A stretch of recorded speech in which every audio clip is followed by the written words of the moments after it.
Alors, dans la salle, qui aimerait répondre à l'une ou l'autre de ces deux questions? D'abord, levez la main. On a des hôtesses avec les micros. C'est des questions sans réponse. Ça, c'est pas possible. Alors, je vais aller vers Claude Begley parce que je suis sûr que lui, qui est un orateur hors pair, que nous avons eu l'occasion d'accueillir ici à la Marive, il a peut-être une idée de réponse à ces deux questions. Là, vous m'avez piégé. Bonsoir. Je pense qu'à la première question, ça dépend complètement du secteur. La deuxième, j'aurais tendance à vouloir formaliser la formation continue. Je pense qu'on doit le considérer comme une partie intégrante de l'activité économique. Maintenant, ça dépend de nouveau des secteurs. Une de mes activités est dans celui des smartphones.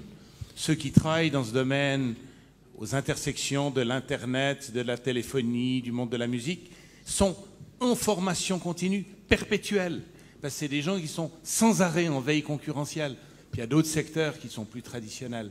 Je pense que pour assurer que nos cadres, nos employés soient performants, il faut que la formation continue soit institutionnalisée. C'est d'ailleurs une des forces de la Suisse que d'avoir cette formation à tous les niveaux, pas seulement universitaire, mais jusqu'à l'apprentissage, mais il faut que ce soit continu. Par contre, j'aimerais poser une question, si j'ose. Et je pense que pour l'innovation, il vous faut 3 ingrédients. Il faut la veille, il faut regarder ce qui se fait, mais deuxièmement, il faut analyser le risque, et troisièmement, il faut de l'audace. J'aimerais savoir quelle est votre recette. Comment faites-vous pour enseigner l'audace? Mesdames et messieurs, c'est à vous. Qui veut répondre? Bernard Sota et sa longue expérience. Vous êtes gentil, mais nous, on pratique l'audace. On ne sait pas comment l'enseigner, alors. Allez-y.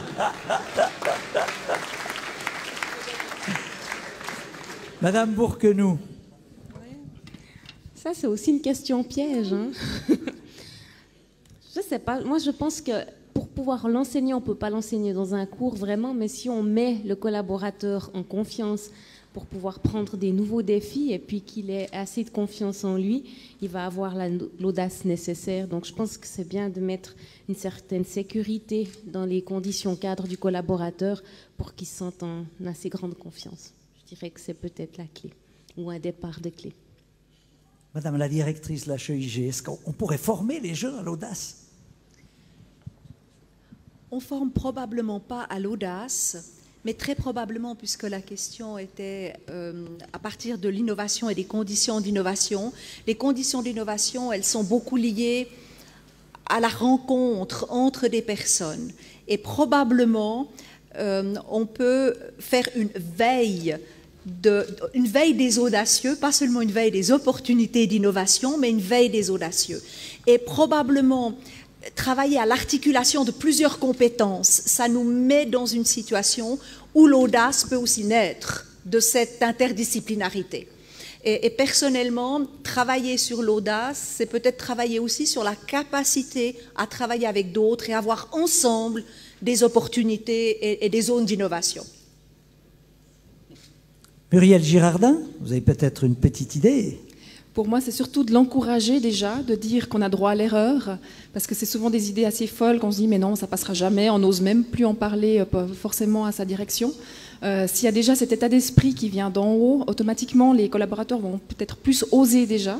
Et puis après, c'est justement d'ouvrir la totalité et ensuite de resserrer. Trop souvent, on fait l'inverse. On donne trop de structure et ensuite, on n'arrive plus à justement avoir cette créativité. Est-ce qu'on parvient dans un domaine très structuré comme celui des soins, Jean-François Cardis, à susciter l'audace? C'est peut-être même interdit, l'audace. Alors je pense que là, on doit faire pas mal de travail par rapport au cadre pour permettre l'audace. Et c'est quelque chose qu'on va commencer vraiment à travailler. Parce que c'est vrai qu'on a des choses qui sont très protocolées, il faut suivre quand même des bonnes pratiques, on ne peut pas faire de la créativité à outrance. Mais néanmoins, je pense que enseigner l'audace, alors j'en sais strictement rien, mais la permettre au niveau de l'entreprise, et ça c'est la culture du manager, je pense. Et c'est quelque chose qu'il faudrait développer parce que partout on peut le mettre en place. Fabien Loizeda. J'aurais envie de répondre avec une boutade de ce matin. If you can dream it, you can do it. Mais plus sérieusement, ce qu'on fait avec nos étudiants, et notamment en histoire économique, c'est qu'on constate que depuis 60 ans, les crises arrivent de plus en plus rapidement. Il y a de moins en moins d'écart entre ces crises. Et donc, il faut trouver des réponses à des défis nouveaux, à des solutions qui s'imposent peut-être 10 ans après, mais qu'il faut trouver avant, de plus en plus rapidement. Moi, je dirais qu'il y a aussi la nécessité qui fait loi. Les gens voient bien que le monde évolue très rapidement et de plus en plus rapidement. Alors, permettez-moi de citer un célèbre auteur suisse-allemand. Si vous avez peur du changement, vous aurez et la peur et le changement. Ça, c'est une belle réponse. Merci. Qui veut interpeller nos orateurs? Il faut en profiter. Il reste très peu de minutes. Moi, j'aimerais qu'ils prennent position sur ces questions, en particulier sur la deuxième. À votre avis, faut-il formaliser la formation continue dans le contrat de travail? C'est-à-dire imposer une sorte d'exigence légale au-delà du cadre légal. L'entrepreneur privé, Bernard Sota. Je pense qu'on ne peut pas forcer les gens à apprendre. Il y a des gens qui n'ont pas la motivation nécessaire, et ça, ce serait très mauvais de le mettre dans un contrat de travail, parce qu'on aurait des gens qui se disent « mais j'y ai droit, je vais en faire », mais ça ne les intéresse pas forcément. Moi, je pense que la formation continue, c'est aussi une culture d'entreprise, on doit l'encourager, il faut que les gens le sentent. Que ce soit clair, dans notre entreprise, par exemple, mon successeur, chef d'entreprise, fait de la formation lui-même.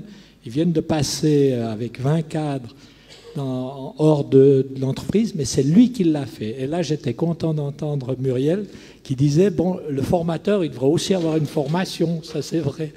Mais, et je me souviens que c'est tout récent, il y avait un des cadres, j'ai dit, mais tu ne vas pas prendre ce gars-là, il n'est pas intéressé. Il ne l'a pas pris. Alors vous avez raison, les formateurs doivent être formés. D'ailleurs, peut-être que Muriel Girardin pourrait nous dire quelques mots. Comment est-ce qu'on forme les formateurs? Avec des cours de formation pour formateurs. C'est de la pédagogie, c'est de comprendre comment l'humain fonctionne en général. Évidemment, pas de la même manière, on n'apprend pas tous de la même manière. C'est toutes sortes de techniques comme ça. Mais si j'en reviens aux contrats et aux conventions, pour moi, ce qui est surtout important, c'est de lier le collaborateur à qui on offre une formation importante, soit coûteuse, soit sur une longue durée.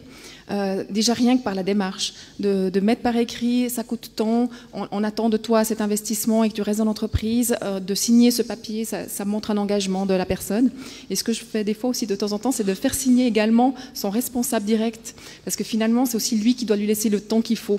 Parce que ça arrive aussi qu'on engage quelqu'un dans une formation et puis finalement il n'a pas le temps de s'y rendre. Et c'est aussi la responsabilité finalement du chef. Donc c'est une forme d'engagement contractuel, c'est pas dans le contrat de travail, non, mais clairement... c'est une convention qui est quand même légale, tout à fait, mais qui demande un remboursement pro rata temporis selon à quel moment la personne partirait de l'entreprise. C'est quand même un engagement intéressant. Il ne faut pas le faire non plus trop long ou trop difficile parce que finalement ça fait une rétention artificielle qui n'est pas saine non plus. Mais oui, je l'encourage sinon. Nathalie Bourquenou, vous qui avez à gérer justement ce type d'évolution dans une entreprise comme PostFinance, sous quel angle vous le voyez? La formalisation, la convention, le contrat, voire le contrat moral avec un collaborateur? Alors, quand on parle de formation, nous parlons aussi d'employabilité, parce qu'un collaborateur qui a été longtemps sans formation, ce sera difficile au bout de 20 ans, 30 ans, de pouvoir encore l'employabilité, qu'il ait qu'il puisse être apte sur le marché du travail. Et c'est pour ça qu'on encourage, on forme les chefs à rendre attentifs à la formation et à encourager les collaborateurs à continuer à se former. Par rapport, dès qu'il y a une formation chez nous, c'est très processurial. Et là, nous avons des contrats de travail, des contrats de formation, excusez-moi, qui sont faits dès qu'une formation coûte plus que 2000 francs. Elle est vraiment sous forme de contrat. C'est un entretien entre le chef et le collaborateur qui va décider de combien on prend en participation en francs et combien de temps on donne aux collaborateurs. Et après, c'est les deux parties qui vont signer ce contrat. Et là, il y a aussi justement le Rückzahlung, le remboursement des coûts de formation en fonction de la durée, qui sont tout définis dans des termes.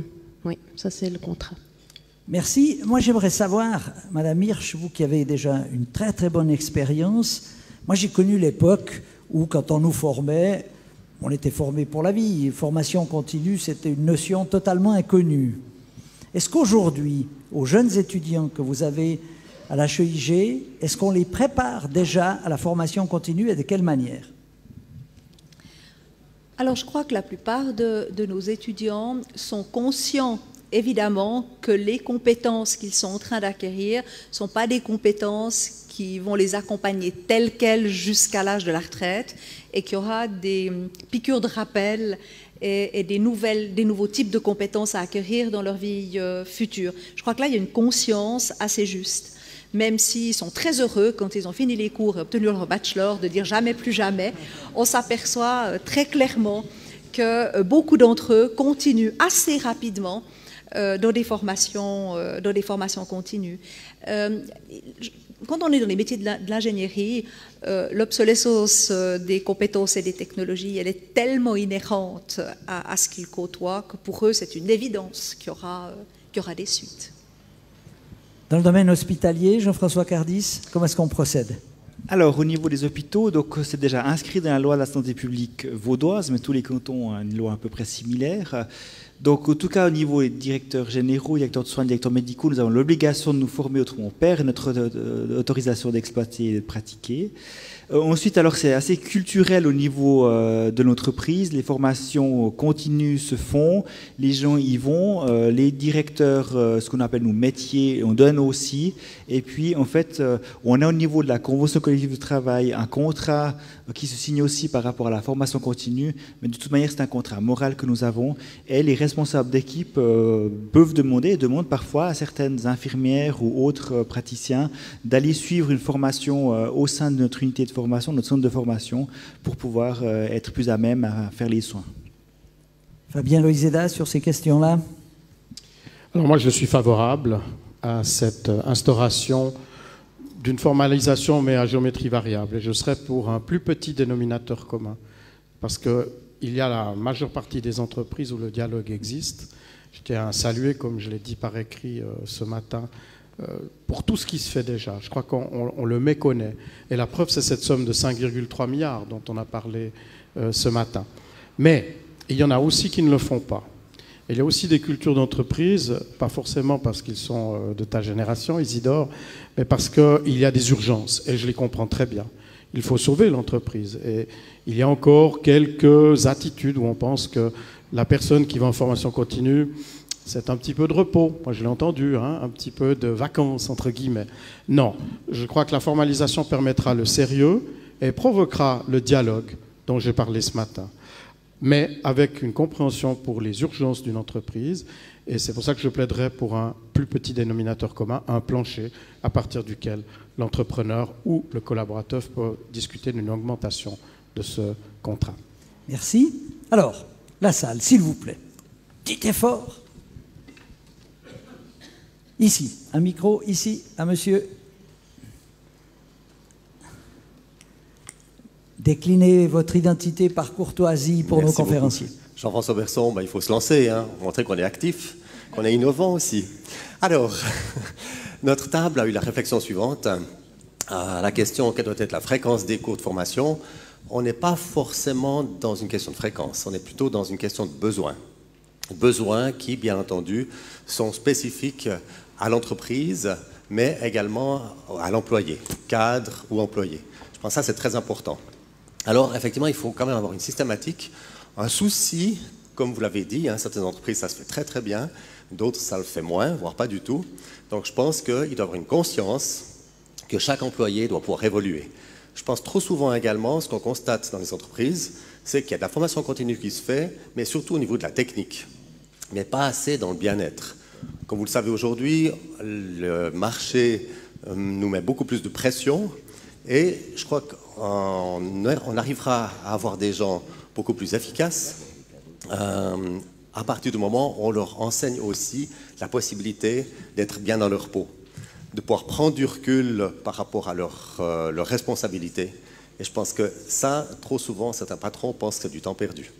Moi, je suis convaincu qu'en aidant des collaborateurs justement à être moins stressés, à mieux gérer leur temps, leurs priorités, à savoir dire non, à savoir prendre conscience que ces choses-là sont ni importantes ni urgentes, on ne va pas les faire parce qu'on n'a pas le temps et ce n'est pas forcément l'intérêt de l'entreprise. Je pense que c'est surtout ça qui est important. Faut-il le formaliser? Eh bien, on pense plutôt non, parce que ça deviendra, comme vous l'avez dit, une obligation de le faire, même si certaines personnes ne veulent pas le faire. Par contre, je crois que c'est aussi un état d'esprit. Il faut absolument que les gens évoluent. Parce que si les gens évoluent de nouveau, eh bien, ça va leur sortir de leur routine et ils seront plus efficaces. Et surtout, ils auront un bien-être. Et des gens souriants, des gens motivés, c'est ça qui vont faire que l'image de l'entreprise va être beaucoup plus florissante. Ça va se ressentir auprès des clients, des collaborateurs, puisque chaque collaborateur est également un client de l'entreprise, un vendeur. Donc c'est ça qui va faire le succès. Excusez-moi, j'étais un peu long. Merci. C'est pas grave, c'est une bonne prise de position. Elle a le mérite de la clarté. Est-ce qu'elle suscite une réaction chez nos orateurs? Jean-François Cardis. Alors moi, c'est juste par rapport à la formation technique qu'il faudrait évoluer et faire quelque chose de plus large. C'est vrai qu'au sein des hôpitaux nord-vaudois, depuis 2 ans, on donne des formations qui sont obligatoires, du reste pour les cadres, sur ce qu'on appelle, nous, les compétences sociales. Comment amener les gens à évoluer et quelle attitude à avoir, au fait, au niveau des hôpitaux par rapport aux managers. Et c'est là qu'on a quand même vu que ça fait un bon changement. Et avec ça, on essaie d'instaurer une culture managériale, en fait, différente.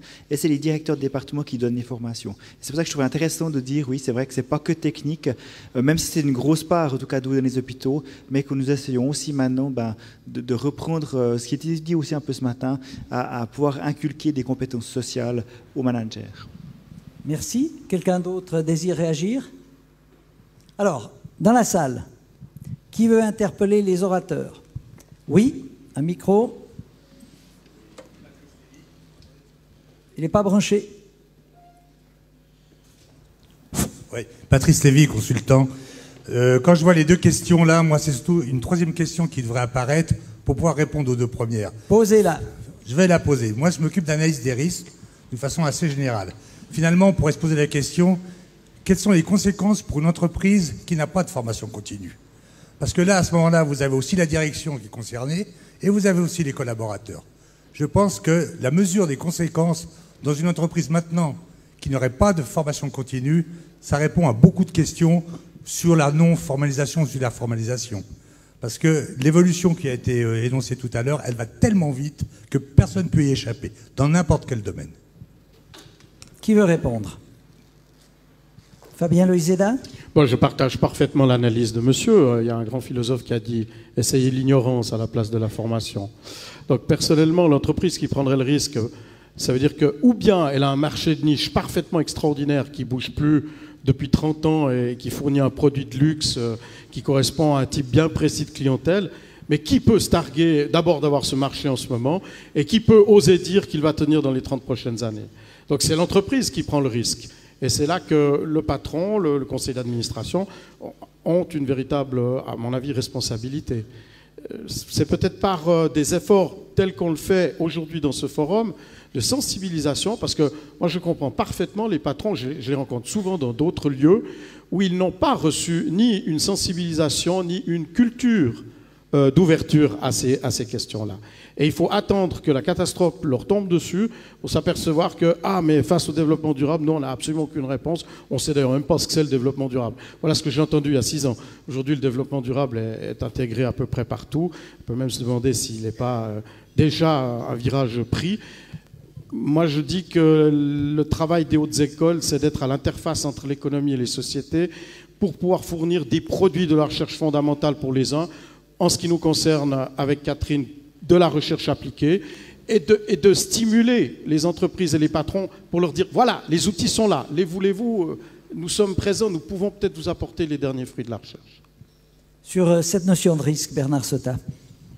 Moi, je suis parfaitement d'accord. Et les patrons font de la formation continue, peut-être pas toujours avec des cadres, mais quand vous lisez bilan ou quelque chose comme ça, c'est de la formation continue. Je vous assure qu'on est attentif et on est vraiment attentif à la qualité de notre personnel. On sait très bien que c'est le 95% de l'entreprise. Et si on ne s'occupe pas de ce vecteur, l'entreprise elle est vouée à l'échec à court ou moyen terme. Et on l'a vu, on l'a vécu. Et je profite de ça pour dire tout à l'heure, vous avez parlé de l'audace. L'audace, il faut aussi, c'est pas de la formation continue, mais il faut donner l'occasion, mettre en confiance souvent des jeunes, des très jeunes, leur dire mais vas-y, vous avez des résultats extraordinaires. Il y a de temps en temps un peu de casse, mais le bilan il est très positif. Merci pour ce message d'enthousiasme. Alors j'imagine que le risque dans le domaine hospitalier, ça doit être absolument géré, Jean-François Cardis. Alors tout à fait, enfin, en tout cas on s'y attelle énormément par rapport à la gestion des risques, et c'est vrai ce que dit Patrice Lévy est tout à fait juste. Moi je voulais juste partir un peu sur autre chose, mais parce que c'est vrai qu'on discutait à 10h avec une personne et qui disait les petites entreprises, la difficulté c'est de trouver les moyens, c'est d'aller former, il faut sortir les gens et puis il faut payer des formations. Mais par contre, ce qui est parfois oublié, c'est les fêtières qui existent. Il en existe au niveau des hôpitaux, il existe au niveau des EMS pour ce qui nous concerne, mais il en existe aussi au niveau du patronat. Et je pense que là, ça vaut vraiment la peine de regarder l'offre qu'il y a aussi au niveau des fêtières, parce que là, il y a des bonnes formations continues qui sont mises en place. Et là, je pense pour des petites entités, c'est peut-être là où une des solutions pour pouvoir avoir une formation continue pour tous. Dans ce domaine, peut-être Muriel Girardin, qui est beaucoup en relation avec des PME. Oui, absolument. Et c'est vrai que l'exemple que je citais avant avec IMODéfi, qui est donc justement une formation qui a été créée pour des membres d'une association dans l'immobilier, c'est énormément de PME justement dans l'immobilier, des toutes petites régies de quelques personnes qui n'auraient jamais les moyens de mettre en place une formation comme ça, de faire un recrutement aussi important. Un recrutement comme on le fait, qui est aussi poussé, avec justement un assessment, avec des moyens qui sont finalement énormes, mais parce qu'il y a une association qui sert énormément de membres qui ont le même besoin. Donc ça rejoint absolument ça, et on peut faire beaucoup plus, c'est toujours pareil, en se mettant ensemble. Et même s'il y a de la concurrence, finalement, c'est une saine concurrence, au lieu de justement aller piquer ailleurs les compétences, parce que c'est aussi une question d'attractivité aussi pour l'entreprise et d'image. On peut très bien se dire, ok, on ne forme pas, tout va bien pour l'instant, je vais piquer les compétences formées par mon concurrent ou mon confrère ou qui est à côté de moi. Ça ne dure pas très longtemps, et l'image que vous donnez sur le marché est de plus en plus importante également maintenant pour attirer les meilleurs. Merci. Vous voulez réagir, Madame Bourquenoux, sur ce point-là? Comment est-ce qu'on gère les risques à post-finance niveau? C'est pas nécessaire, Madame Hirsch? Oui, on a mis le focus sur des compétences liées strictement à un individu. J'aime beaucoup l'élargir aux compétences d'équipe, parce que dans nos entreprises, on a des compétences collectives, on a des compétences de team. Et là, dans le fond, on ne peut pas changer toute une équipe d'un coup, même si on va piquer chez le concurrent une personne avec une compétence. Il y a des choses qui se construisent dans la durée et à travers les équipes. Et je crois que ce focus-là, il est important à mettre aussi maintenant. Voilà, l'équipe, c'est extrêmement important. Ce sera le mot de la fin, à moins que l'un d'entre vous n'ait une question absolument urgente ou indispensable. Je vous prie d'applaudir nos oratrices et nos orateurs. Ils ont été brillants.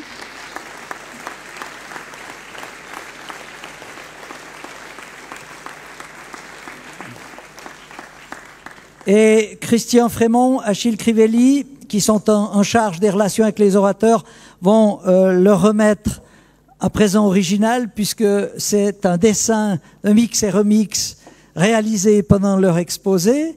Ils vont partir avec. Et puis également des instruments d'écriture, label écriture. Vous verrez, c'est quelque chose de très particulier et de très spécial. À vous tous, j'aimerais vous rappeler, et je vous invite encore une fois à remplir le formulaire de satisfaction, à le laisser à l'accueil, à vous préinscrire. Et avant de nous quitter, avant qu'on remette, j'aimerais que Brigitte, pour laquelle vous allez faire une ovation, parce que c'est la chorégraphe, elle est derrière, est-ce que Brigitte peut venir quelques secondes sur la scène? Vous savez que l'organisation de ce forum est minutée, elle est préparée dans le moindre détail, Et voilà notre chef d'orchestre, Brigitte Müller.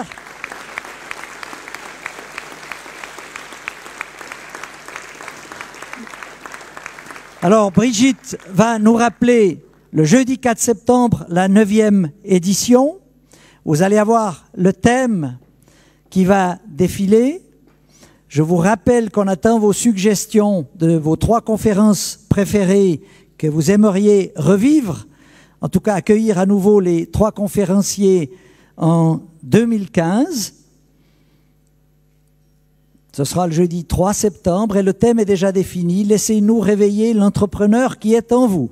Alors là, les noms des orateurs, on ne peut pas encore vous les donner, mais ça viendra. Merci à vous toutes, à vous tous. Vous pouvez encore vous rafraîchir, encore échanger un moment. Et puis je vous souhaite une bonne rentrée dans vos foyers, dans vos entreprises, je pense pour la plupart d'entre vous encore à cette heure-ci. Merci de votre fidélité.